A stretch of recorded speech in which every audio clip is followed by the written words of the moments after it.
akumulasi satu semester satu kali, tapi di sana itu katakanlah libur atau gitu kan. Nah, sehingga ini akan meringankan beban biaya pesawat kita begitu. Sudah dari sisi biaya. Berapa biaya hidup di sana? Kalau nginep di Sabah Malaysia di apartemen yang murah. Semalam mungkin sekitar berapa ringgit? Maksimal ada 10 ringgit semalam. Nah, murah sekali. Sekali makan mungkin sekitar 7 ringgit lah. Maksimal ada 10 ringgit kalau ingin mewah begitu. Jadi betul-betul sangat hemat. Dan yang ada perbedaan dalam proses kuliah dengan di Indonesia. Aturan di Malaysia, ini aturan studi di Malaysia, semester 1 itu adalah teori. Lalu di akhir semester 1 ada kolokium, ada ujian proposal. Ya. Berikutnya setelah selesai di lapangan, kita kolokium 2. Kolokium 2 itu seminar hasil penelitian. Kalau kolokium 1, seminar proposal. Layak atau tidak diujikan. Ada perbaikan, ujian proposal. Ada perbaikan lagi, sempurnakan, oke, masuk, ada izin, ke lapangan kita riset. Kolektif data, pengumpulan data di lapangan. Habis itu, membuat laporan, bimbingan, masuk ke kolokium atau seminar hasil penelitian. Setelah dinyatakan layak, maka diajukan ujian tertutup. Ya. Setelah selesai ujian tertutup, tidak ada ujian terbuka. Maaf, di garis bawah, tidak ada ujian terbuka. Di Indonesia ada ujian terbuka, yang biayanya sudah dipahami hampir 20 juta ke atas.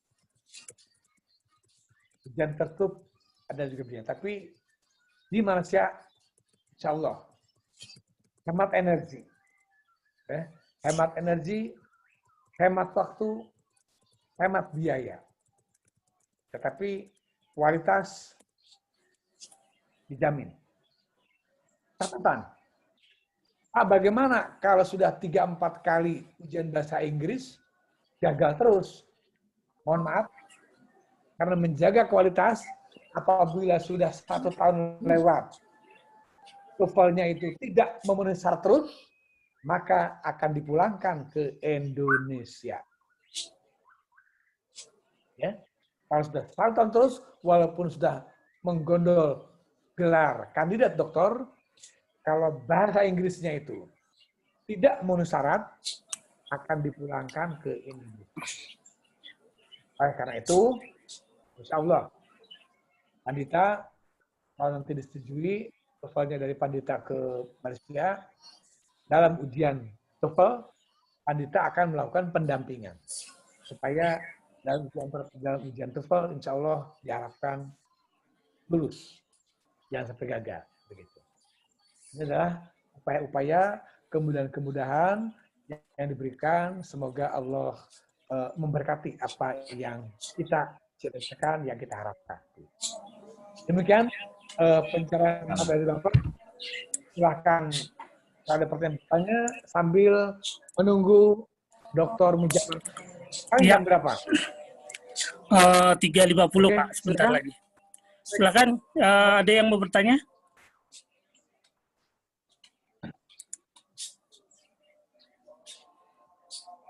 Ada yang bertanya, Pak Prof. Silakan. Ini terkait mendapatkan surat tugas belajar. Diperlukan surat sponsorship. Apakah surat ini dikeluarkan oleh Pandita Foundation terkait surat tugas belajar, Pak? Baik. Untuk surat tugas belajar, mekanismenya begini. Bapak dan Ibu semuanya ini pertama adalah mendaftarkan diri dulu. Ya. Setelah mendaftarkan diri, diterima, dapat offer letter, di sana sudah statusnya jelas sebagai mahasiswa karena sudah ada nomor induk. Mungkin Pak Anwar contoh offer letter dapat ditayangkan. Apa? Tolong tunjukkan, tayangkan offer letter. Oke, Tayangkan. secara Ini supaya itu bagus jelas.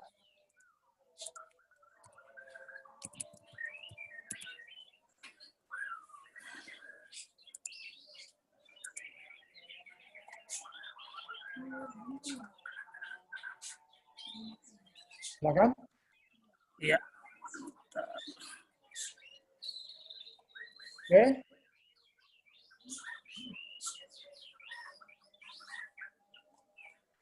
Ini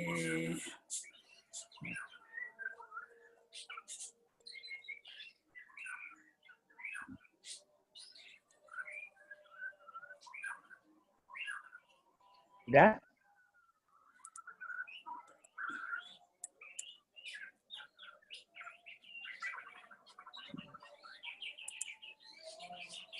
saya Oke. Ada di WA-nya Pak Anwar? oh ya ada. Ya kan? Nah, Ada. oke. Jadi setelah Bapak Ibu itu menerima offer letter, sudah punya status, mengatakan offer letter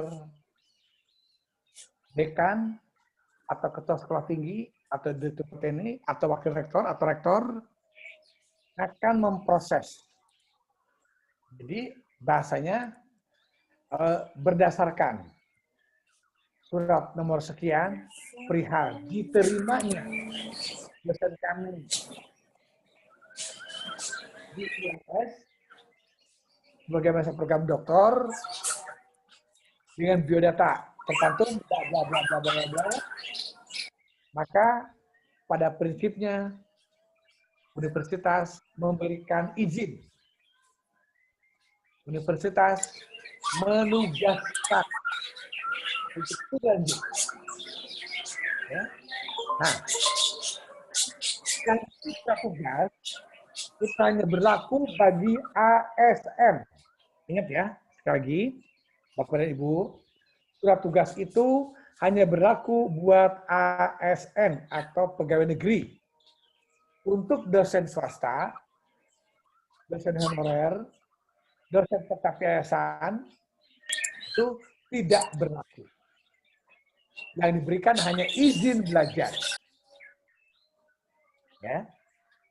Siapa yang mengeluarkan izin belajar? Adalah dari kampus rektor, dari sekolah tinggi ketua, dari politeknik direktur, dari akademi direktur. Dari situ ditujukan ke menteri pendidikan. Nanti selanjutnya atas nama pemerintah Indonesia yang akan merekomendasi izin belajar itu adalah Dikti, bersurat ke Menteri Sekretaris Negara. Tolong nanti Pak Anwar tunjukkan contoh surat dari Seknek yang ada di Pak Anwar. Ya, ya. Itu salah satu. Ya. Jadi itu adalah urutan memperoleh tugas belajar. Artinya Bapak Ibu itu dengan dasar offer letter memperoleh rekomendasi dekan kepada rektor atau dekan studi kepada ketua, dari ketua program studi ke direktur, maka pimpinan tertinggi kampuslah yang akan memberikan izin belajar atau memberikan tugas belajar. Kalau itu ASN diberikan tugas belajar, kalau itu dosen swasta diberikan izin belajar. Dosen yayasan diberikan izin belajar dari kampus. Nah, izin belajar dari kampus oleh rektor diteruskan ke Dikti, ke menteri melalui Dikti. Nah, nanti menteri lah yang akan mengeluarkan izin belajar, rekomendasi izin belajar ditujukan ke Menteri Sekretaris Negara bagi ASN, ya, bagi dosen. Nah, itu diberangkatkan. Sehingga ada 2 surat dari pemerintah, dari Dikti dan dari Menteri Sekretaris Negara. Pak Anwar itu pegang. Ya. Dari kampus adalah rektor. Nah, 3 surat sakti ini jangan hilang. Ini adalah lampiran daripada offer letter. Karena pondasinya offer letter pertama ini. OL. Jadi dari OL inilah rektor membuat izin ke Dikti, Dikti ke Menteri Sekretaris Negara. Ini penting. Ini adalah 4 ini menjadi jimat untuk penyetaraan ijazah. Kalau tidak ada yang 3, mohon maaf, Bapak Ibu, ini tidak akan bisa disetarakan ijazahnya. Nah, Pak Hafiludin adalah dosen dari Mula Warman, dia ambil computer science, lulus tahun 2017, itu adalah yang tercantum nomor SK 5001 Belmawa keputusan I1 JLN 2018. Ini adalah SK Dikti tentang pengakuan atas ijazah. Tapi mohon maaf, Bapak sudah minta kepada beliau, beliau belum mengirimkan ijazah dan mengirimkan SK-nya. Tapi dari sini ini bisa diakses oleh Bapak Ibu, ada di laman Dikti. Di laman Dikti penyetaraan ijazah. Pak Anwar mungkin linknya untuk penyetaraan ijazah bisa dikirimkan di grup. Biar bisa mencari sendiri, teman-teman. Boleh. Ya, itu adalah penting. Begitu. Ya. Karena kita dibuka ini untuk umum, begitu kan? Nah, selanjutnya Bapak Ibu, kalau kita sudah bisa menerima penyetaraan ijazah, maka ijazah luar negeri baru bisa dilakukan di Indonesia untuk kepentingan kenaikan pangkat, mendapatkan sertifikasi, untuk guru besar. Ya. Tapi kalau belum ada penyetaraan, walaupun lulusan dari perguruan tinggi negeri, mohon maaf, Indonesia tidak akan bisa melakukan penyetaraan. Ada satu kata kunci kecil, tapi belum berbahaya kalau dilakukan.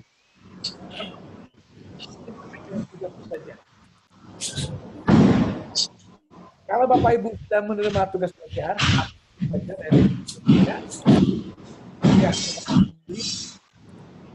ya,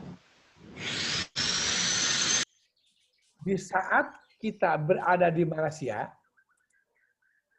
sesuai jadwal bimbingan atau workshop, tolong jangan jalan-jalan ke negara tetangga.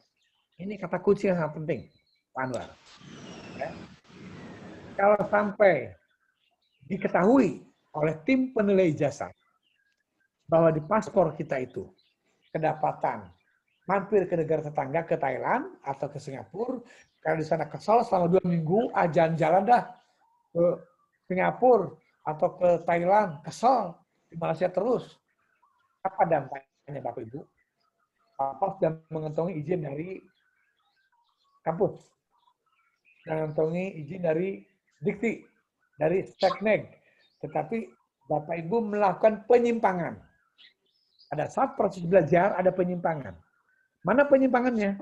Penyimpangannya adalah kita jalan-jalan ke negara tetangga di saat ada jadwal kegiatan akademik.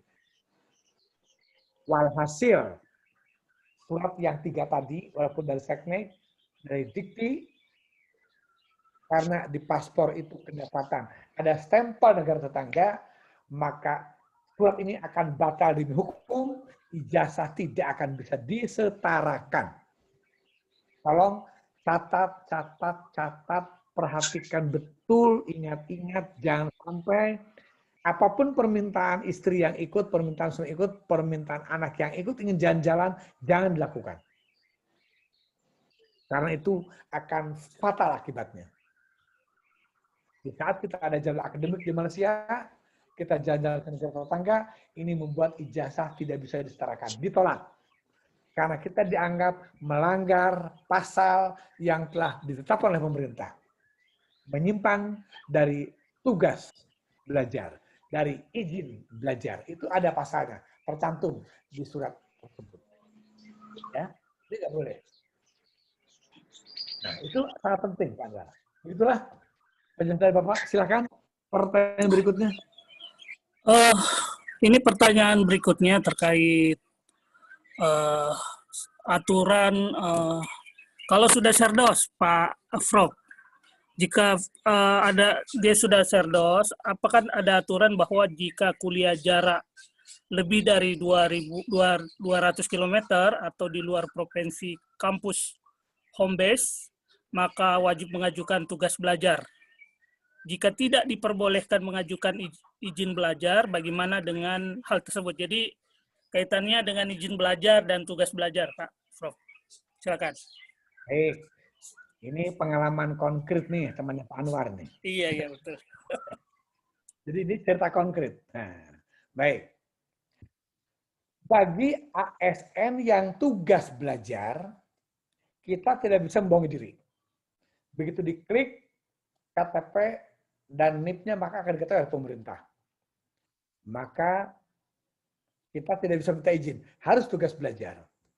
Dengan tugas belajar, maka Perdos, tunjangan fungsional, tunjangan jabatan, itu akan di-stop oleh pemerintah. Tetapi akan diganti oleh pemerintah menjadi tunjangan tugas belajar. Jangan Bapak dulu begitu waktu kuliah. Gitu. Jadi, SK fungsional dihapus, jangan Bapak kuliah dulu, belum ada serdos. Belum. Bapak tidak mengalami serdos. Bapak pensiun, udah Bapak pensiun, serdos baru muncul. Gitu kan. Nah, tunjangan fungsional itu dihentikan. Tunjangan jabatan dihentikan. Karena kalau tugas belajar, jabatan diletakkan. Kita hanya tugas belajar. Nah, sebagai penggantinya, pemerintah akan mengganti menjadi tunjangan tugas belajar. Ini pengalaman Bapak langsung. Gitu. Dulu, tahun 99. Tunjangan tugas belajar. Gitu. Karena tunjangan fungsional dihapus. Gantinya itu.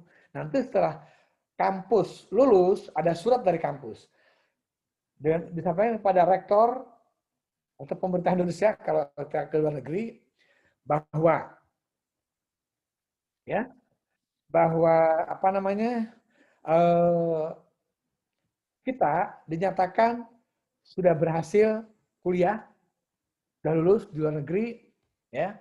Lalu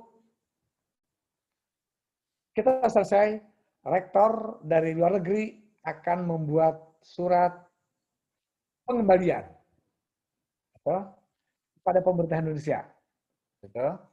Nah, setelah ada surat pengembalian itu, maka tunjangan tugas belajar dicoret. Akan dikembalikan lagi kepada tunjangan fungsional. Kalau ada serdos, serdosnya akan dikembalikan. Begitu. Nah, jadi selama kita tugas belajar, yang tadinya ada dialihkan menjadi tunjangan tugas belajar. Jangan Bapak loh ya. Sekarang nggak tahu lagi, nanti kita tanya aja ke Biro Kepegawaian. Sesuai dengan lembaganya masing-masing. Karena Bapak dulu begitu. Ya. Nah, bagi dosen swasta yang sudah punya NIDN dan sudah dapat sertifikasi dosen, dengan izin belajar itu, apakah serdosnya hilang? Bapak jawab, tidak hilang. Tetap dapat, tidak dicoret oleh pemerintah. Kenapa? Karena izin. Alasannya, tidak meninggalkan tugas. Karena jam kerja ada di kampus. Kegiatan di sana saat libur. Saat Sabtu dan Minggu.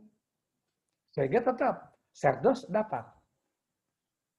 Karena yang serdos dialihkan menjadi tugas belajar, lalu tunjangan tugas belajar itu bagi ASN yang tugas belajar. Ya. Bagi yang izin, serdos tetap dapat. Begitu Pak Anwar? Silakan. Berikutnya. Ya, betul. Itu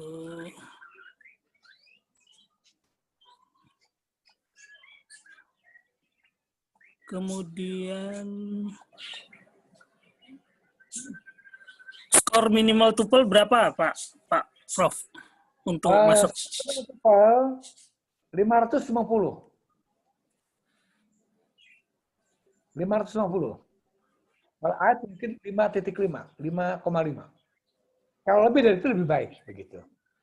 Kalau MUET minimal 3, band 3. Band 3 ya. Band 3.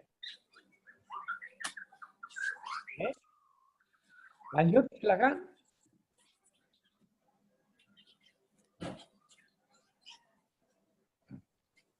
Oke, Bapak Ibu ada pertanyaan, saya persilahkan. Langsung. Izin Pak Anwar. Ya, silakan. Pak siapa? Saya Indra. Oke, silakan Pak Indra. Selamat siang, Prof. Selamat siang. Prof, ini saya ingin tanya, untuk dosen yang di bawah naungan Kemenkes, ya, Kemenkes itu apakah bisa apply di program ini, Prof? Karena kan kalau di bawah Kemenkes itu berarti tidak melalui dikti ya, sedangkan untuk penyetaraan itu memerlukan yang tadi itu ya, dari setnek dan sebagainya. Baik. Kalau boleh Kemudian tanya, untuk di Politeknik Kesehatan atau di Fakultas Kesehatan? ya, dari Politeknik Kesehatan. Di mana tempatnya? Kemenkes Jakarta 3. Oh, Jakarta 3. Di situ banyak teman Bapak di situ. Oh ya, Pak. Ya. Baik. Dosen-dosen semua banyak teman Bapak di situ. Oke. Kemenkes Jakarta 3 itu kan di bawah Menteri Kesehatan. Ya. Nanti izin belajarnya itu secara hierarki. Dari kampus ditujukan ke Direktur SDM. Direktur SDM Kemenkes. Karena Direktur SDM ini biasanya yang memberikan izin program studi di Politeknik Kesehatan. Begitu. Ya. Jadi ke Direktur SDM Kementerian Kesehatan.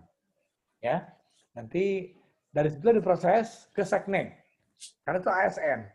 Contoh, di ASN University ada kepala bagian mutasi kepegawaian BKN Pusat. Kuliah di ASN University. Sebelum belum kuliah, itu dulu ada pertanyaan banyak sekali kepada Pandita ke Asia, Bapak yang menjawab secara tertulis. Akhirnya dia kuliah, masuk ke Asia, sekarang lagi nyusun proposal. Itu izinnya OL dari kampus dibawa ke bagian SDM-nya BKN Pusat, dari SDM lalu ke Sekjen BKN, Sekjen BKN menerbitkan izin, lalu dari izin itu oleh Sekjen dilanjutkan ke Menteri Sekretaris Negara. Akhirnya dia dapat dari Menteri Sekretaris Negara. Contoh dari UIN, Bandung. Rombongan UIN Bandung itu ada 5 orang kuliah di Asia melalui Panitia Foundation. Oleh Panitia turun suratnya dari rektor dibawa ke Biro Kepegawaian Kementerian Agama. Ya. Dari Agama lalu masuk ke Dirjen Pendidikan Agama. Dari Dirjen ke Sekjen. Sekjen mengeluarkan izin untuk 5 dosen UIN. Nah, dari Sekjen dikirim suratnya ke Seknek. Maka Seknek mengeluarkan surat tugas belajar bagi SN UIN Bandung. Jadi izin itu hierarki dari lembaga bawah ke atas. Bagaimana Pak kalau saya pegawai Pemda? Nah ini, di kita ini ada Pak Abdul Basit. Tadi hadir. Pak Abdul Basit tolong muncul ke permukaan di layar, tolong muncul di Pak Abdul Basit. Assalamualaikum. Pak Abdul Basit silakan berbicara untuk testimoni Beliau ini masuk program doktor di UMS, program studi manajemen pendidikan. Beliau ini izinnya dari Bupati, Kepala Daerah Kabupaten Balangan. Karena beliau ini Kepala Dinas. Monggo Pak Abdul Basit berbicara sedikit buat kawan-kawannya. Monggo Pak Abdul Basit. Silakan.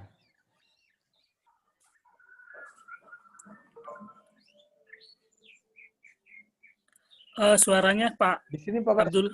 Ya. Silakan Pak Abdul Pak Basit. Abdul, tolong mute buka. Ya. Ya. Assalamualaikum. Sama. Jelas suara saya, Pak. Ya. Jelas, Ya. silakan. Ya, Pak. Bapak yang saya hormati, bahwa untuk aturan kami di Kabupaten Balangan khususnya Provinsi Kalimantan Selatan, halo, bahwa untuk izin belajar, halo, Silakan. jelas Pak. Ya. Jelas. Ya, untuk izin belajar itu regulasinya harus ada dari izin prinsip namanya. Izin prinsip itu izin yang diberikan oleh Badan Kepegawaian Daerah tentang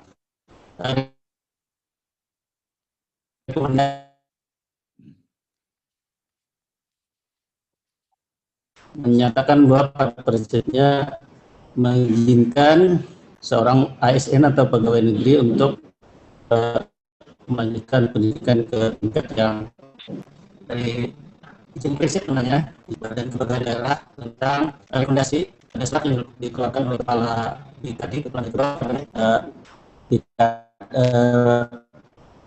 BKD atas nama pemerintah Kabupaten Balangan. Saya kira itu aja yang saya sampaikan sementara dulu hasil dari koordinasi dengan Badan Kepegawaian Daerah. Terima kasih, Pak. Baik, terima kasih Pak Basit. Ya. Terima kasih. Baru saja ya sebagai mahasiswa UMS SD pendidikan pada Pak Profesor, pada PN sudah mulai bimbingan dan saya minta diperketat karena bulan ke-7 Pak Abdul Basit harus dapat ujian proposal, gitu kan? Nah, Pak Abdul Basit yang menjadi nanti teman Bapak Ibu dalam perkuliahan di UMS. Jadi bagi pegawai daerah yang mengizinkan adalah bupati.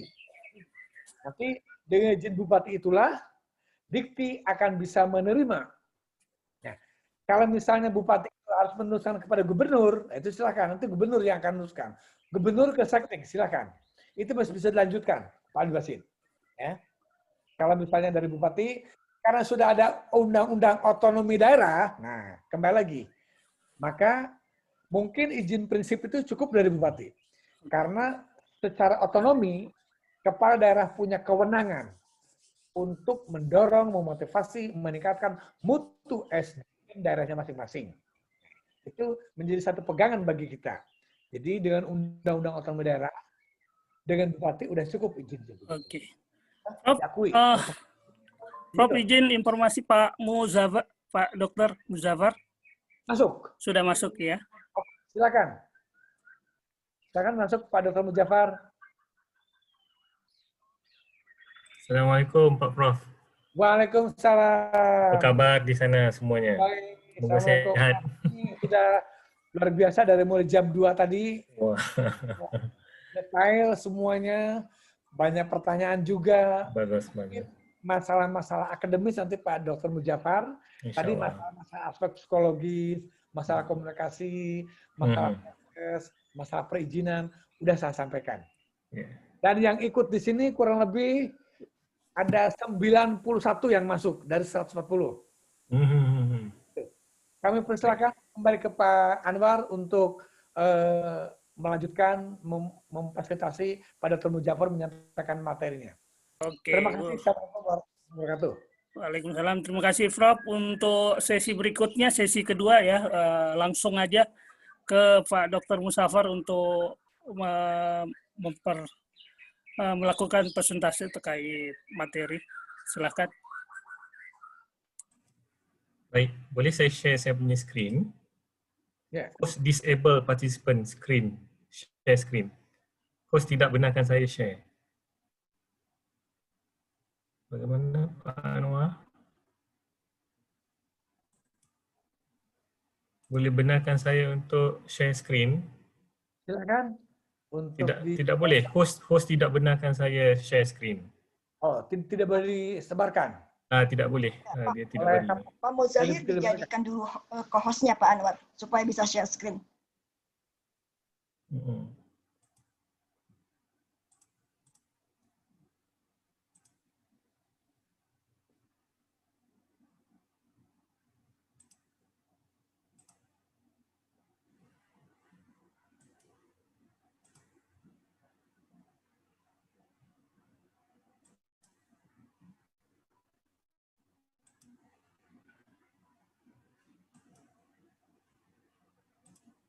Baik, terima kasih.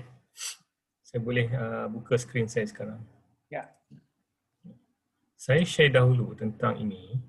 Boleh nampak ya? Oke, Boleh nampak. kan? Baik.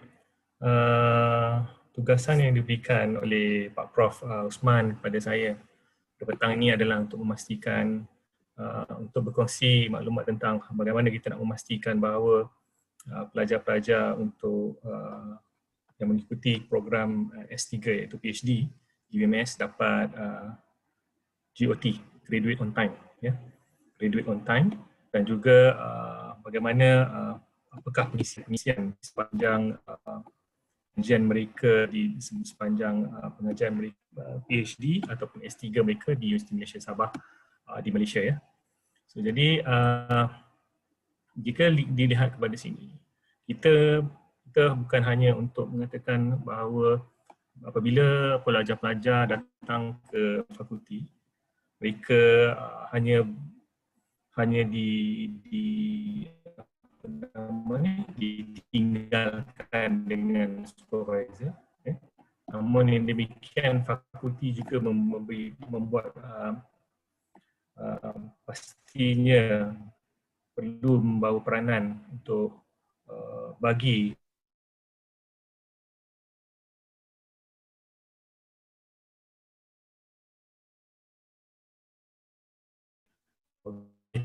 kita katakan pelajar-pelajar itu getting started. We need to ensure tentang what is about research, ya. Apa itu research sebenarnya, ya. Dan juga kita juga mesti pastikan bahawa kita beri, ya, in the ingredient of successful research untuk kita ketahui apakah tahap skop sesuatu pelajaran pengajian itu di peringkat undergraduate-nya, apa yang kita perlukan, master apa yang kita perlukan, apa skopnya, dan PhD apa skopnya, supaya kita jelas apabila kita membuat PhD ataupun S3, kita jelas dengan skop apa yang perlu di-investigate ataupun diselidiki, ya. Kita juga tidak lupa untuk memberikan tentang filosofi, falsafah tentang research, reka bentuk penyelidikan tersebut. So ini tiga perkara yang kita akan berikan sepanjang pengajian. Okay. Kita design ini, kita katakan dalam 13 subjek di sini, ya. So kita akan laksanakan ini dalam sepanjang status pengajian pelajar. Contohnya kalau kata dia dalam keadaan getting started, kita berikan dia yang ini, ya. Apabila dia setelah selesai getting started, dia perlu plan dia punya research. And then kita bagi tahu what's the difference in between science dan juga science social, ya. So ada perbezaan antara research method dalam research method sama ada in bentuk sains ataupun sains sosial. Dan juga apabila mereka telah selesai perkara ini, kita akan memberi how to develop your empirical research framework dan juga how you want to develop your research problem, ya. So ini kita berikan untuk memastikan bahawa pelajar memang ada asas penyelidikan, ya. Asas penyelidikan di samping penyelia akan menyelia sepanjang perjalanan pengajian selama 36 bulan. Tapi itu dengan penyelia kita akan dapatkan benda-benda yang orang kata perbincangan-perbincangan dengan penyelia tentang apa yang kita selidiki, namun fakulti akan beri perkara ini sebagai asas untuk memastikan bahawa you have the foundation to do the research. And then apabila pelajar berada di level conducting research, kita akan berikan the introduction tentang qualitative research ataupun qualitative research. Dan seterusnya kita akan berikan kelas bagaimana untuk membentuk sebuah eksperimen. Ini mungkin kiranya seperti setiap subjek ya. 1 subjek, 2 subjek, 3, 4, 5. Ini kita akan habiskan, bukan katakan kita habiskan semua ni dalam 1 hari. Tidak. Kita akan beri dalam 1 minggu. So duduk di sana dalam 1 minggu dan kita bagikan semua ini ya, untuk memastikan bahawa pelajar-pelajar akan ada confident untuk membuat research mereka nanti. Dan tentang sampling juga kita akan adakan kursus tersebut, bagaimana untuk membentuk sampling yang betul-betul yang membentuk match dengan population dan sebagainya, dan data collection method dan how to analyze. So kita akan provide dengan statistical analysis ini subject untuk pastikan bahawa pelajar-pelajar juga tahu macam mana nak buat analisis terhadap data-data yang telah di-generate, di-collect dan di-generate dan collect semasa peringkat ini. And then apabila kita cerita tentang penyelidikan, kita nak pastikan bahawa juga tentang validity, reliability dan juga generalization ya of your research work. So kita juga akan bagikan kursus iaitu subjek kursus yang khusus untuk memastikan bahawa pelajar-pelajar tahu how to measure how to validate, how to make sure that the project is reliable, and then how to make sure that your project is generalized ya. Okay, dan apabila semua dah habis, kita now adalah masanya untuk kita ensure pelajar boleh report dia punya thesis. So kita akan beri subjek, kita akan mengajar scientific writing, dan scientific writing is not that easy. So we need to have beberapa kali, iaitu 2 kali di sini dalam bentuk scientific writing. Okey, sepanjang kesemua ini yang kita laksanakan sepanjang para pelajar punya status sebagai seorang pelajar sepanjang 36 bulan tersebut, dia ada dia punya assignment lah. Kita bukan hanya memberikan tahu pada para pelajar, okey, bagi info saja, knowledge saja, tapi we need to have reflection daripada para pelajar sendiri dalam bentuk writing research proposal dan juga writing research paper. Okay. Ini adalah dipanggil kursus metodologi yang ada diberikan kepada setiap pelajar untuk memastikan mereka ada asas untuk melaksanakan, untuk membuat membuat penyelidikan dengan baik dan berkualiti. Dia punya term di sini adalah quality. Seterusnya, saya nak sharekan tentang ada lagi ini. Nanti saya bukakan saya bukakan masa untuk pertanyaan. Okay, saya sharekan satu lagi yang begini. Baik. Untuk program computer science yang saya katakan tadi ada 6 semester. Inilah adalah jadual memastikan para pelajar graduate on time. Graduate on time. Bila kita lihatkan semua ini di sepanjang semester, kita ada pengisian-pengisiannya untuk memastikan para pelajar akan habis dalam masa tempoh 3 tahun tepat. Okay, jadi betul lah tadi apa yang Prof Usman katakan tadi, bahawa sepanjang pengajian janganlah bercuti panjang semua, sebab bila kita tengok 36 bulan itu memang benda yang sangat masa yang sangat singkat. Kita memang banyak perkara kita kena laksanakan sepanjang 36 bulan itu. 6 bulan pertama kita kena attend research methodology course yang tadi saya katakan, and then kita akan berikan kursus tentang how to use the EndNotes, Turnitin dan juga research tool yang lain, and then how you want to conduct the literature review. Okay. Di penghujung semester pertama, para pelajar diminta untuk bentangkan proposal. Okay. apabila ini adalah untuk memastikan bahawa apa sahaja yang hendak dibuat di sepanjang semester kedua sampai ke-6 telah di-endorse oleh pihak fakulti. Ya. Jadi proposal defense sangat-sangat utama, sangat-sangat penting untuk pastikan bahawa itu adalah menjadi blueprint kepada research project yang akan dilaksanakan oleh para pelajar. Dan setiap semester kita ada research progress monitoring. Setiap semester, hujung semester ada research progress monitoring di mana para pelajar perlu present di hadapan panel. Ya. Panel-panel yang telah dilantik oleh fakulti dan diketuai oleh seorang pengurusi yang dia punya level status ni adalah Profesor Madya dan ke atas.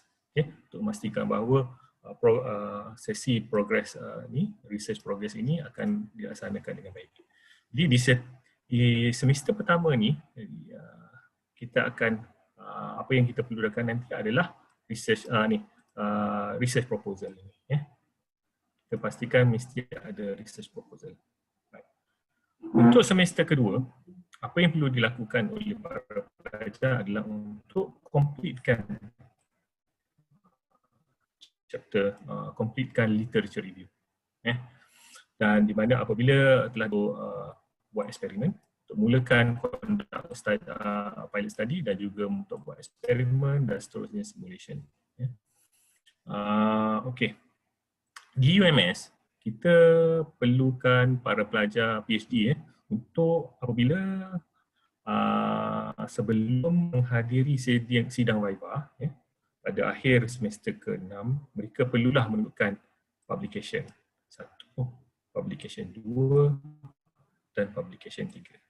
Ya, di samping buat PhD dan samping dapat thesis, keluarkan thesis, kita juga perlukan publication sebanyak 3, di mana publication ini adalah publication Scopus Index. Ya. Kita bukan beri tekanan kepada para pelajar, namun kita nampak publication ini adalah suatu perkara yang sangat penting. Apabila sahaja pelajar telah habis belajar dan dapat gelaran doktor, pada itu bukannya pengakhiran, ya. Ini adalah suatu permulaan perjalanan. Maka apabila habis saja belajar PhD, para pelajar telah ada 3 publication. So pelajar dah ada orang kata substance lah to ensure that ianya boleh berada dalam komuniti akademik yang orang kata PhD holders lah. So supaya kita ada satu asas, kita ada satu asas yang kelaikan yang mengatakan bahawa kita ni adalah seorang researcher pada masa akan datang. Pada semester kedua, kita habiskan ini. Okey, ada satu perkara lagi. PhD confirmation defense. Okey. Proposal defense, dia punya keputusannya tidak ada lulus gagal, cuma ada pembaikan. Jika tidak sampai tahapnya, kita minta untuk buat pembaikan. Namun, pada sesi PhD confirmation, jika para pelajar tidak capai expectation yang diberikan oleh fakulti, maka ada kegagalan di sini. Kita tak mahu para pelajar habiskan masa lebih lama dan kita gagal di sini, tidak mahu. Kita pastikan bahawa dalam tahun pertama para pelajar dah boleh tahu apa sebenarnya mereka akan laksanakan, mereka betul-betul progress, dan siapa yang betul-betul progress dan lulus confirmation defense ni, maka mereka boleh masuk ke semester ketiga, masuk ke semester seterusnya. Jika mereka tidak capai minimum requirement yang telah ditetapkan oleh fakulti, maka ia boleh dibuang daripada fakulti.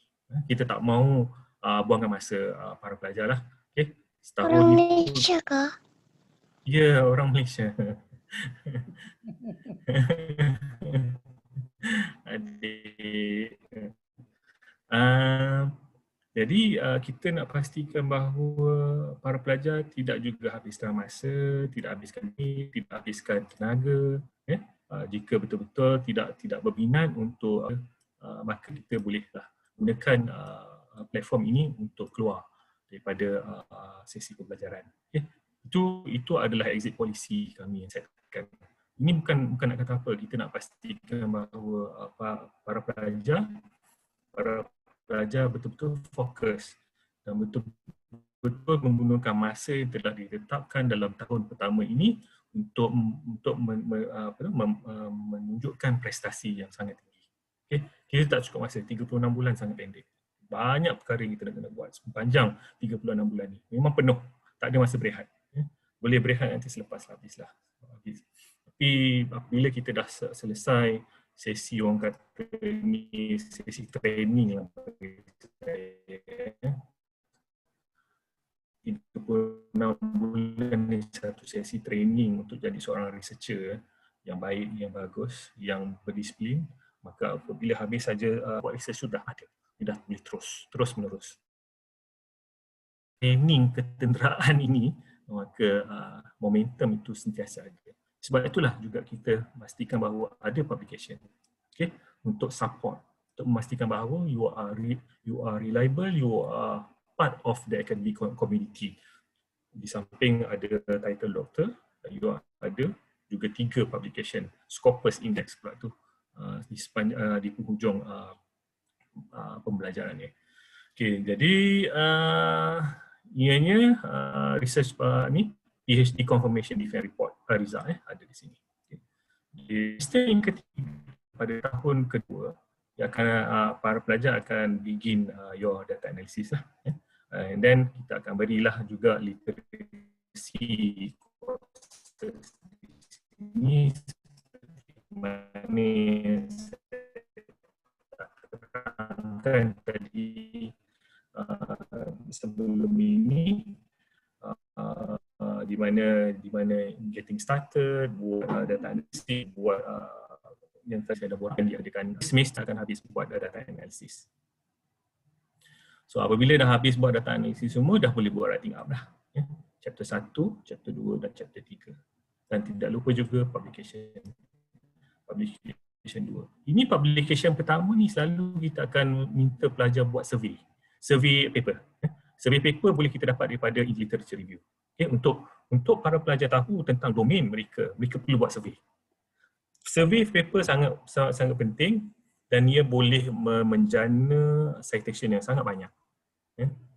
Sebab apabila kita buat satu survey paper nanti sebab di publication pertama ini, kita akan membaca lebih 120 artikel, akan menjadi 120 artikel tu akan menjadi asas kepada survey paper kita itu, di mana dari situ kita akan dapat apa problem, apa keadaan landscape-nya tentang domain tersebut, and then we will see the problem yang kita akan pastikan bahawa ia akan kita buat di sepanjang perjalanan, di sepanjang penyelidikan kita nanti. Okay. Problem adalah sangat utama di dalam penyelidikan. Okay. Tidak ada problem, tidak ada penyelidikan. Jadi yang pada semester keempat, kita jangka telah habis data analysis, writing up, chapter 1, introduction, chapter 2, literature review, dan chapter 3 adalah methodology. Okay. And then ini literacy courses seperti yang saya katakan tadi. Di sepanjang status anda sebagai seorang pelajar, kita akan bagi literacy courses. Complete chapter, okay. Pada semester keempat, iaitu hujung tahun kedua, anda akan habis penulisan chapter 1, 2 dan 3. Yeah. Dan kita seterusnya kita kepada semester kelima. Ini semua kita dah habis. Dia habis buat kerja dah. Sekarang ni adalah sesi untuk mereport. Buat dia punya thesis di sini dan chapter 4 dan 5. Okay. And then pada penghujung semester kelima kita akan submit notis penyerahan thesis. Okay. Di mana apabila kita dapat submit pada penghujung semester kelima, kita akan jangkakan bahawa saudara-saudari, tuan-tuan dan puan-puan, dosen-dosen di sana akan habis dalam masa 3 tahun, 36 bulan. Viva akan dilaksanakan and then akan habis, insyaAllah saya dapat Senate approval dan dapat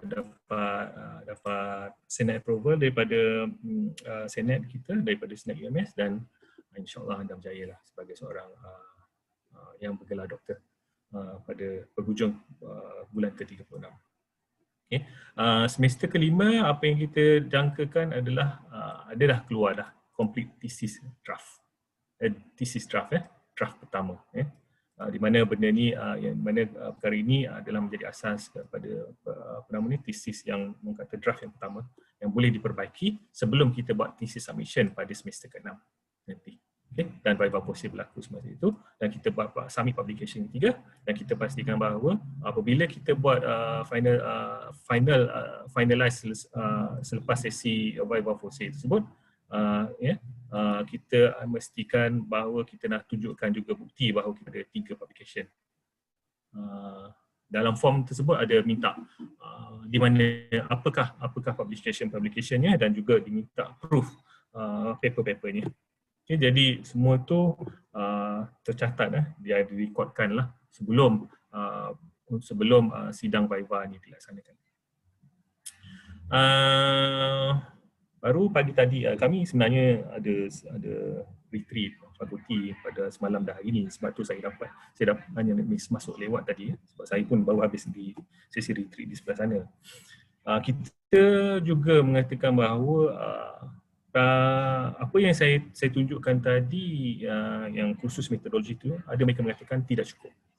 Tidak cukup. Okey, kita terima challenge itu, maka kita buat on top of kursus metodologi yang saya tunjukkan tadi, kita ada buat sesi-sesi seminar.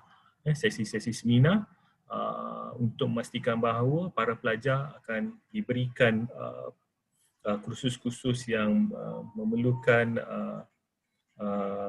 untuk diberikan kepada para pelajar untuk memastikan bahawa pelajar betul-betul lengkap dengan dengan knowledge tentang membuat penyelidikan. So di setiap semester ini nanti ada beberapa lagi sesi talk, sesi seminar yang kita akan buat on top of kursus metodologi yang kita senaraikan tadi. So jadi saya kira kalau katakan para pelajar mengikut ideal graduate on time schedule yang kita buat ini, insya-Allah perkara ini boleh diselesaikan dalam masa 36 bulan.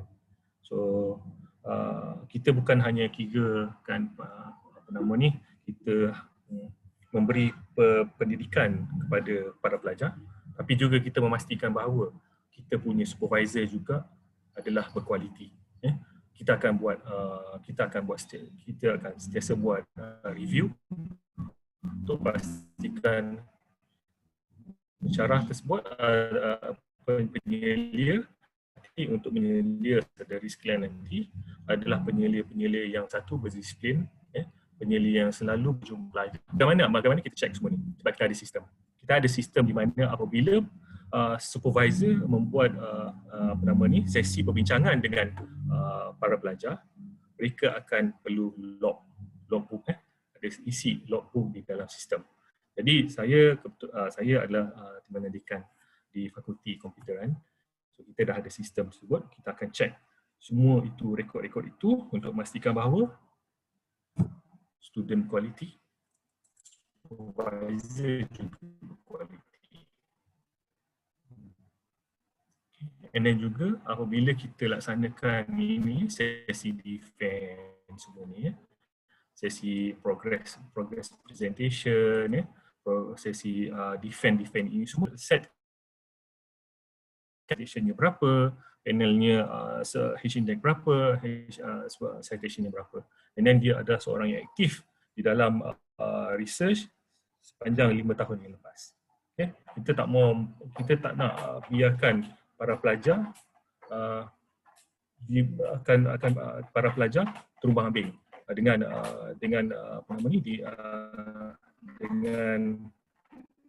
diberikan supervisor yang tidak berkualiti. So kita pastikan bahawa kedua-dua pihak akan berganding sama untuk memastikan bahawa graduate on time dapat dicapai. Itu yang kita buatlah untuk di Universiti Malaysia Sabah. Terutamanya di fakulti kami lah, Fakulti Komputeran dan Informatics. Baik, saya rasa itu saja Pak Prof yang dapat saya sharekan pada hari ini. Jika ada apa-apa persoalan lain yang boleh saya jawab, saya akan jawab. Saya cuba jawab. Ya. Pak Prof, tadi Pak Prof ada beritahu tentang TOEFL dan juga IELTS kan? Ya. Okey, IELTS di Universiti Malaysia Sabah mereka hanya perlukan 5. 5. Oh, bagus Ya. sekali. TOEFL 500. 500. Kalau Ya. begitu lebih ringan lagi. Ya. Yang saya rasa Pak bagi tahu tu untuk fakulti perubatan. Perubatan dia ada lebih tinggi sedikit. 55. Dia sekejap fakulti perubatan bukan 55, dia tinggi lagi. 6. Sebentar. Fakulti perubatan perlu IELTS 6, Ya. TOEFL 550.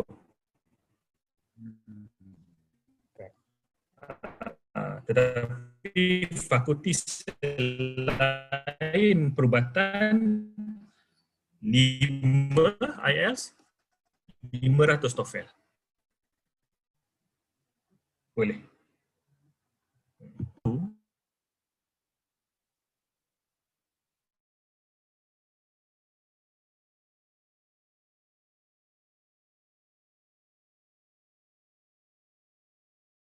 Ulang kali ujian. Saya dah stop saya punya presentation.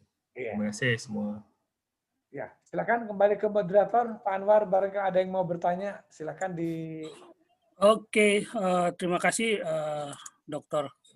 Pak Dokter. Ini ada pertanyaan ya mengenai proposal. Ini Ya. terkait proposal, apakah penulisannya itu bahasa Inggris, Melayu, apa bahasa Indonesia ya? Ya, seperti itu. So semestinya lah bahasa Inggeris. Ya. Tidak apa, jangan risau. Bahasa Inggeris, ya perlulah saya perlu dipelajari. Tidak ada masalah. Boleh. Oke. Kemudian model riset program, apakah wajib mengikuti research methodology? Memang perlu. Memang kita wajibkan kehadiran para pelajar untuk masuk ke kursus metodologi.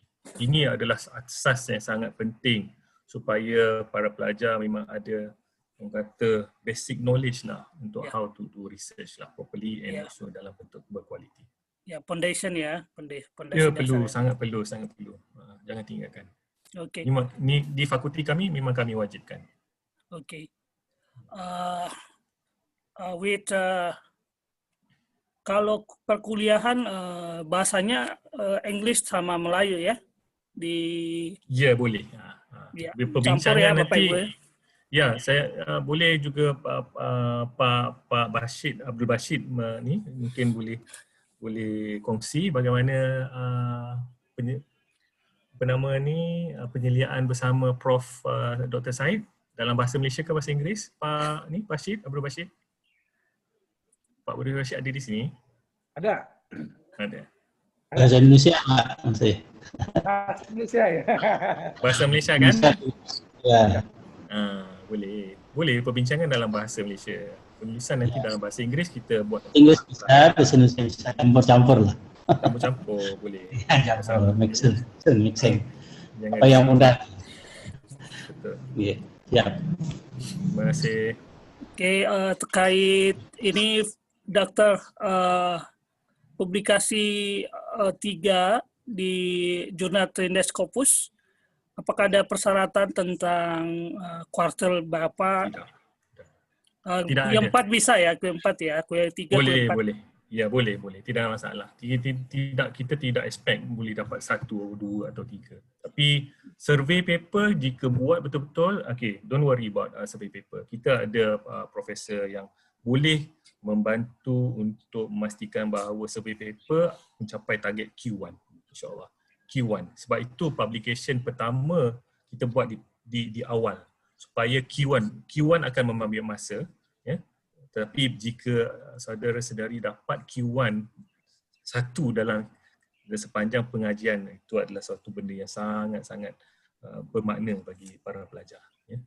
Bukan senang. Tapi kita tidak ada syarat. Kita hanya bagi tahu Scopus, indeks, itu saja. Oke.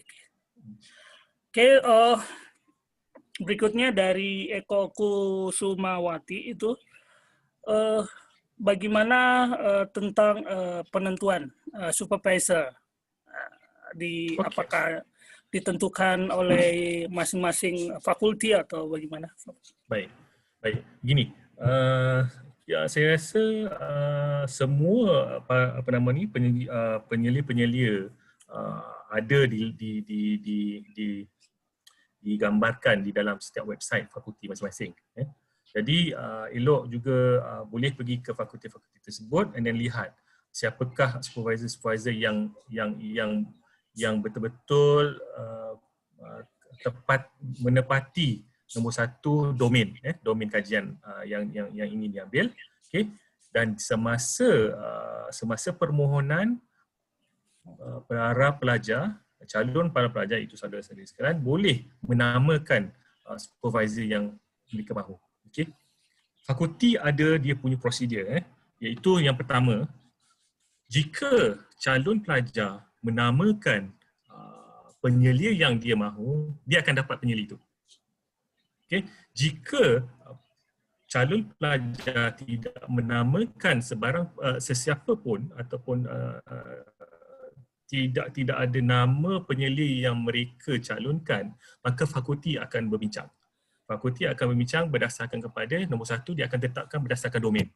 Itu nombor satu. Nombor dua, dia akan pastikan bahawa pensyarah itu adalah seorang pensyarah yang berkualiti, berdasarkan kepada track record dia. Nombor tiga, dia akan berdasarkan kepada sebanyak mana pelajar aktif yang ada pada pensyarah itu masa kini. Okay. Kita juga tak maulah seorang pensyarah tu ada lebih 15 orang student pada satu masa, sebab kita tahu bukan senang untuk memberi masa untuk menyelia ramai pelajar. Okay. Kita ada setkan. So di fakulti saya kita setkan seorang pensyarah boleh hanya ada sampai 10 pelajar pada satu masa. Okay. Ini untuk memastikan bahawa dia ada masa untuk menyelia para pelajar dengan masa yang berkualiti.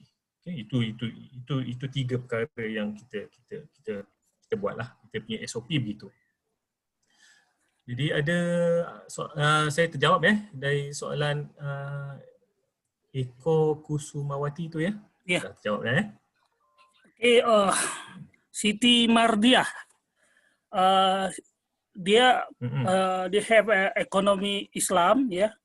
Apakah bisa mengambil fakulti di PhD ya untuk ekonomi gitu? Padahal dia bidangnya kan ekonomi Islam gitu. Oh, okey. Apa yang kita boleh buat? Selalunya memang sukarlah apabila backgroundnya, contoh macam saya fakulti komputeran, apabila calon adalah dari bidang yang lain, kita nak pastikan bahawa calon itu mempunyai background IT, nombor satu. Boleh juga kita fikirkan bahawa boleh ambil daripada bidang yang lain, tetapi kita nak juga track record dia dalam pekerjaan. Jika dia bekerja 5 tahun, 3 atau 5 tahun, 3 hingga 5 tahun dalam bidang IT dan bidang komputer, maka kita boleh benarkan. Jika dia tidak ada pengalaman kerja selama 3 hingga 5 tahun dalam bidang IT, kami tidak benarkan. Okay. Apa yang kita boleh buat di sini? Ibu Siti. Okay.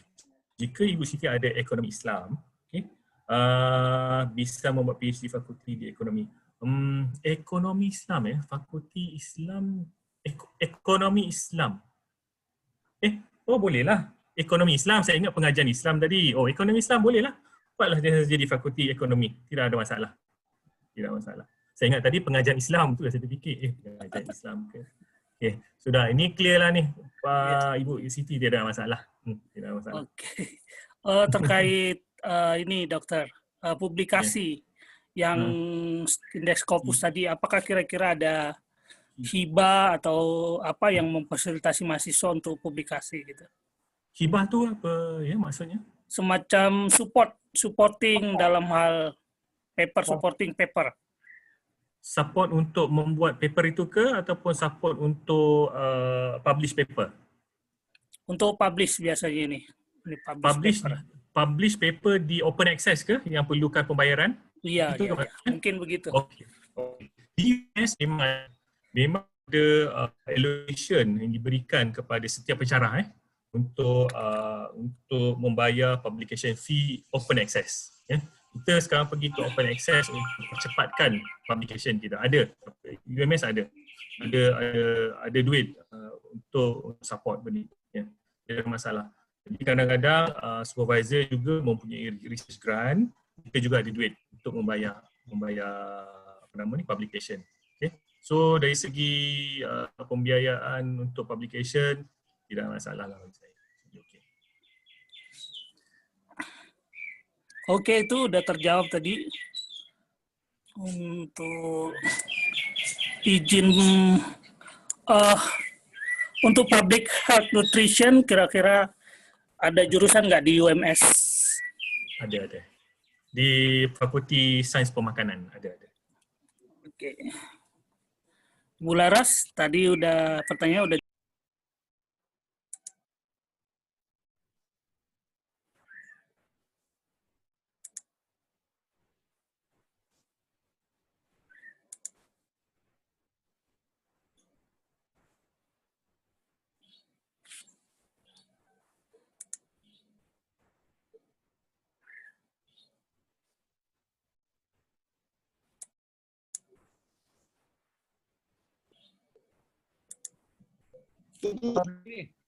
Jadi apabila Ibu misalnya mengundang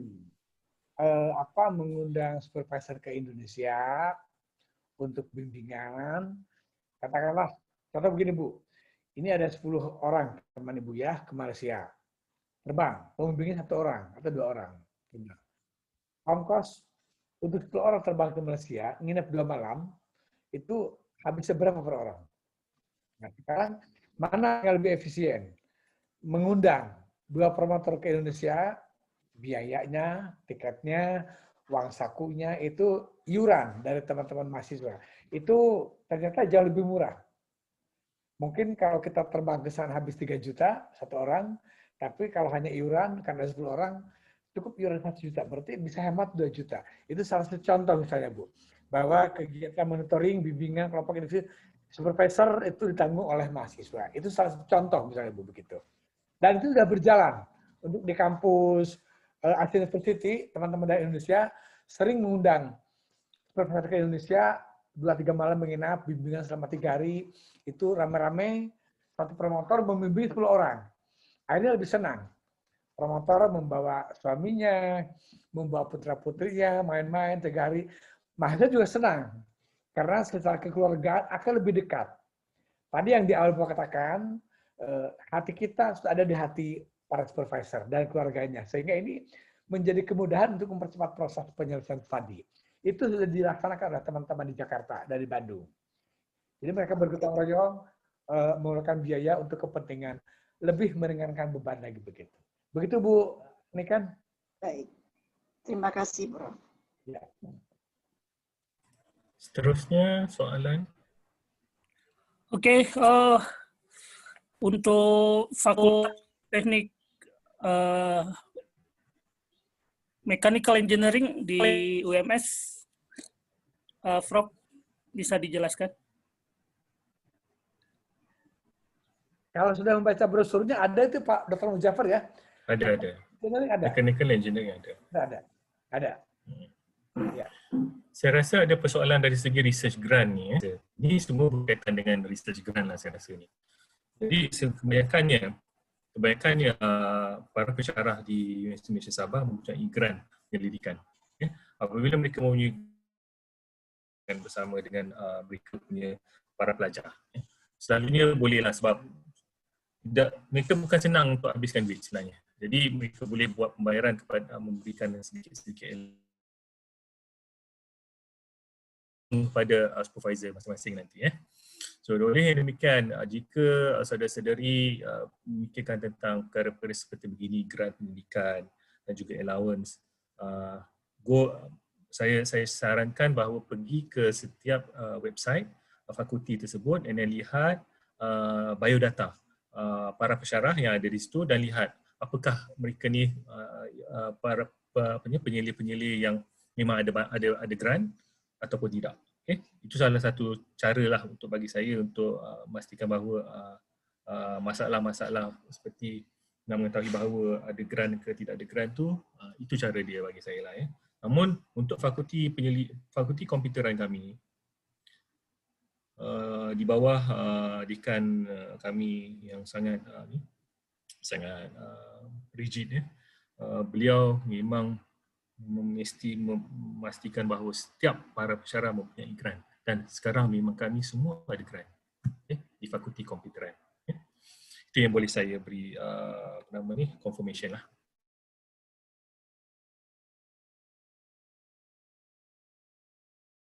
Buka kesempatan untuk pelajar melakukan research dalam project supervisor mereka sendiri, project supervisor itu sendiri, ya boleh. Tapi bagi saya lah, apabila para pelajar diberikan tajuk yang perlu diselesaikan berdasarkan research penyelidik tersebut, maka saya rasa para pelajar tidak ada freedom untuk explore. Sebab mesti nak kena ikutkan kehendak penyelia. Sebab penyelia memerlukan dapatkan duit grant, ada objektif yang mesti diselesaikan. Jadi tidak ada freedom. Bagi saya, jika saudara-saudari ataupun saudara-saudara di sana ada bapa-bapa, ibu-ibu yang ada topik mereka sendiri, maka buatlah topik sendiri. Sebab ada freedom dan juga anda boleh nanti akan enjoy buat kerja rather than anda dipaksa untuk buat kerja. Okay, itu dari saya mungkin terjawab ya dari untuk soalan Bapak Indra. Sekarang saya teruskan ni lah ya, baca sendirilah ya. Apakah ada nama supervisor direkomendasi untuk bidang bakteri? Apa ni Pak Prof? Bakteri terhadap lingkungan ni apa maksudnya? Bakteri maksudnya apa? Diulangi Bapak Anwar, tolong dibaca apa pertanyaannya? Halo? Halo ya. Ya, apa pertanyaan, coba dibacakan apa?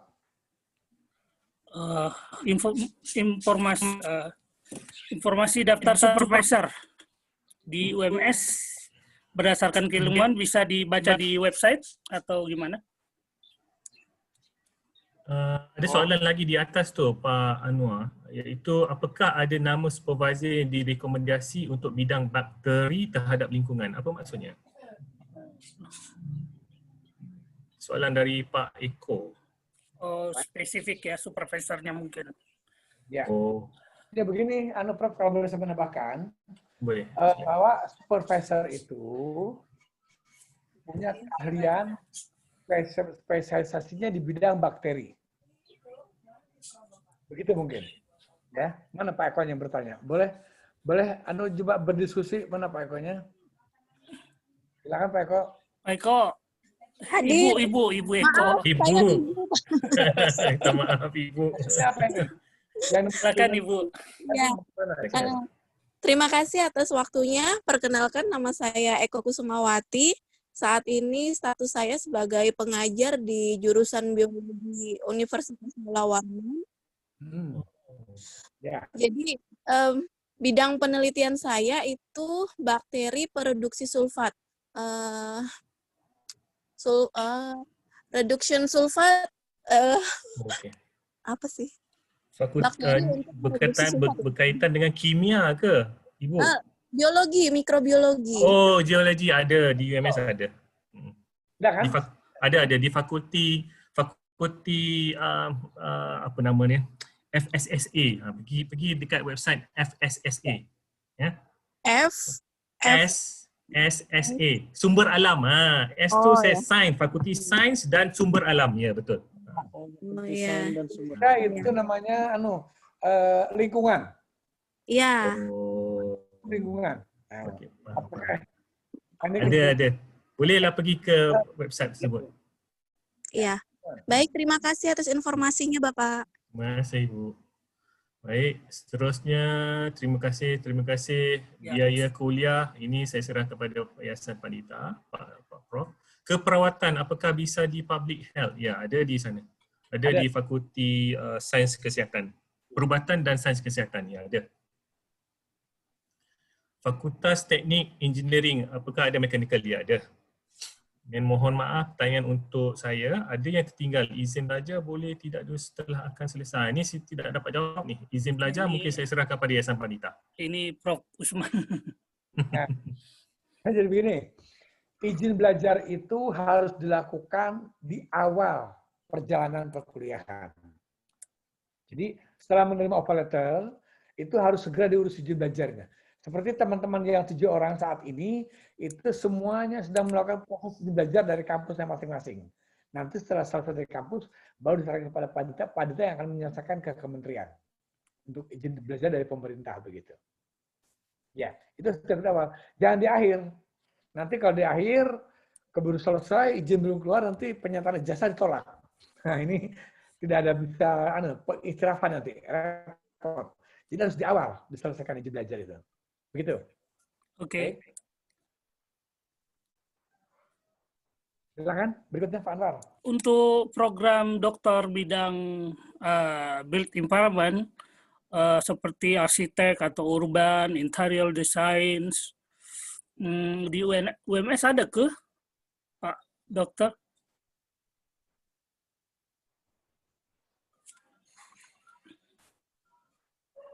Ada itu. Arsitektur, arsitek. Ya. Teknik sipil. Interior.